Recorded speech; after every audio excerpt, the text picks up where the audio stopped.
was Ian's idea. He wanted to combine the nose of the 9.4 with the tail of the 8.6. So that's what this is all about. It's a combination of both of them. And it's only 8'2", but it should nose ride all right because it carried the thickness further up into the nose. So when he stands forward on it, it'll give him support. And when he stands back, it should be pretty easy to manoeuvre. It's actually 3 3/4 thick, which is really, really, really thick. This one's 3 and... That's 4 inches. That's 4 inches, which is monster thick. And this one's 3 1/4. So he wanted something in the middle, which this is. But this board here is for what? Just try to replace the big one, eh? Yeah. Seriously. So a smaller board that doing the job that a 9-foot plus board would do. Just less swing weight, you know. Talk about the rail on it. Yeah, these are both single fins, and the rail keep it much softer, nearly right with the back of the box. And then it's got a little bit of release around the tail. Same concept on both the single fins. The 3-fin, a bit different. It's soft until about the middle of the side fin, then it hardens up and runs all the way round. The reason for that is all this hard edge is release. With 3 fins, they do all the holding anyway. So you don't. If you soften it too much, it'll hold too long and it slows down reaction. Whereas with the single fin, the softer rail holds it, and you only need to get rid of the water right at the back. So instead of having side fins, you just have soft rails. The rocker. Okay. Go.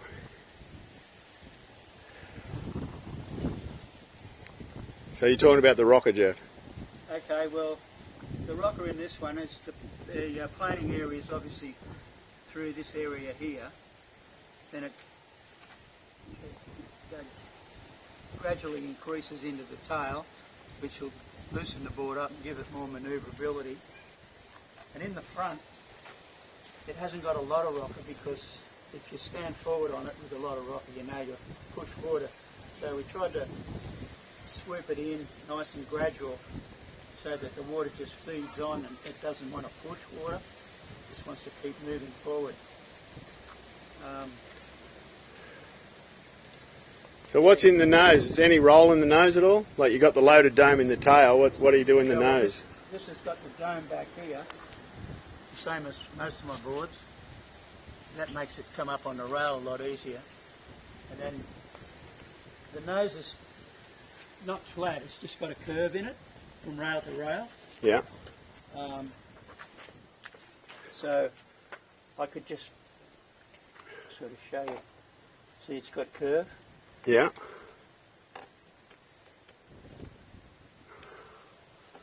So let's try that on the dome too, just so.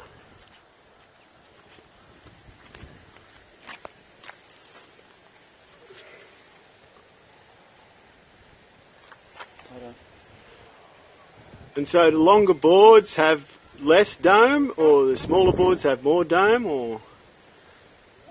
Well, it all varies. And this way too, Geoff. The straight is that way. Like this? Yeah, that way. So there's constant curve both ways. But if you go like this, it's flat. It'll sit flat. That's insane. Look at that. The curve. Okay, locating the fin. This is only a suggested starting point.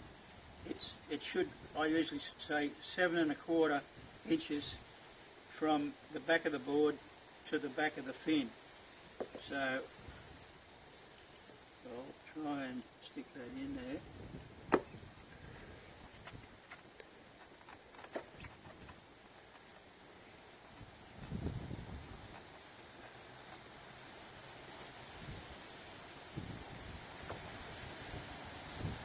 So that's a starter point, Geoff. That's the starting point. Now if you find it doesn't drive enough, you move it back half an inch until it feels right, or if it's too loose, if it doesn't turn easy, move it forward half an inch, and only do it in half-inch gradients, because that way you know what you're doing. If you move it like from one end to the other, and somewhere in between works for you, you don't know where it is. But if you just go a little bit at a time, and you know when it feels right. It'll also change on different conditions. On hollow waves, you could probably move it back, and then on fat, mushy waves, you could move it forward, depending on if you want to do.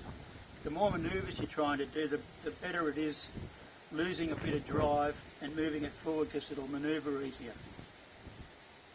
And the further back you push it, the more drive you get, but it stiffens the board up a bit. And that's 110%, that one? This one's 110.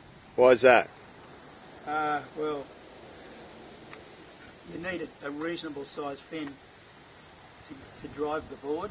Because the board's so big? Well, not only that. Most of the design features I use are soft. So there's not a lot of, and soft holds the water, flats and edges release the water, and a flat doesn't, it wants to leave the water, it doesn't want to sit on the water or in it. So you have a bigger driving fin to give it the thrust out of turns and stuff like that.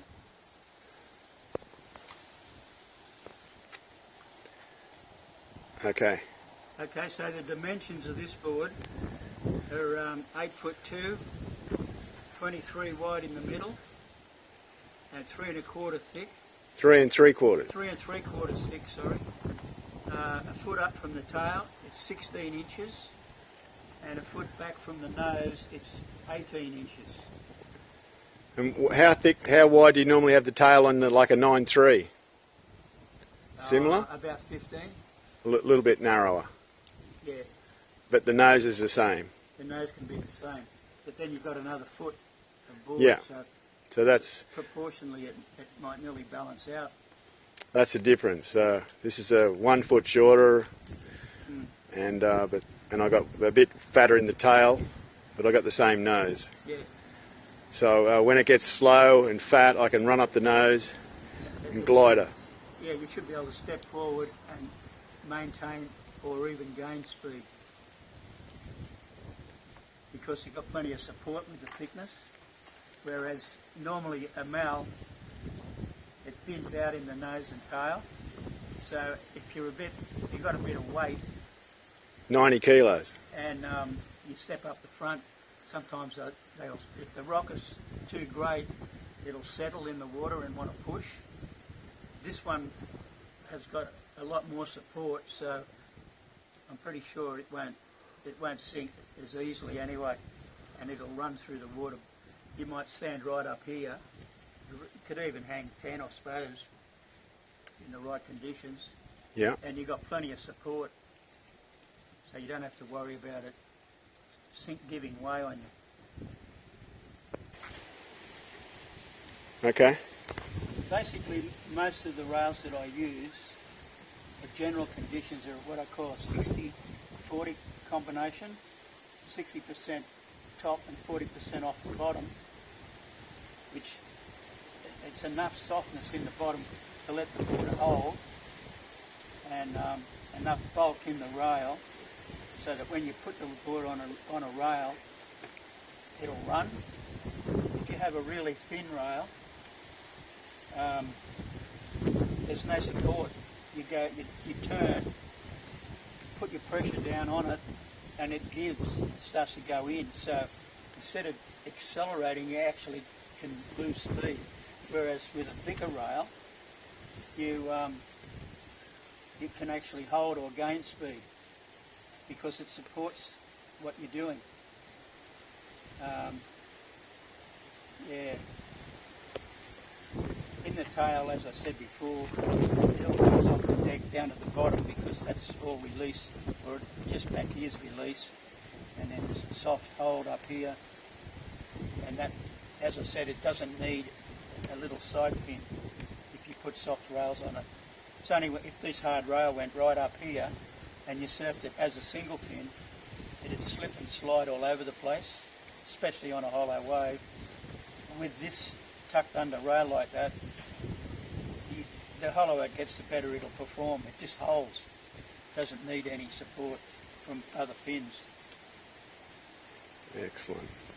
This board here is a proper Malibu 9'4", and this is a compressed version. Now if you have a look at the thickness, come back from the nose a little bit and have a look at the thicknesses. The shorter board's much thicker, and it is both ends. And so instead of having length, you've got a shorter board which is naturally going to be more manoeuvrable, and it's because it's thicker, both ends, and more even thickness throughout, plus the fact that this is a thick board anyway.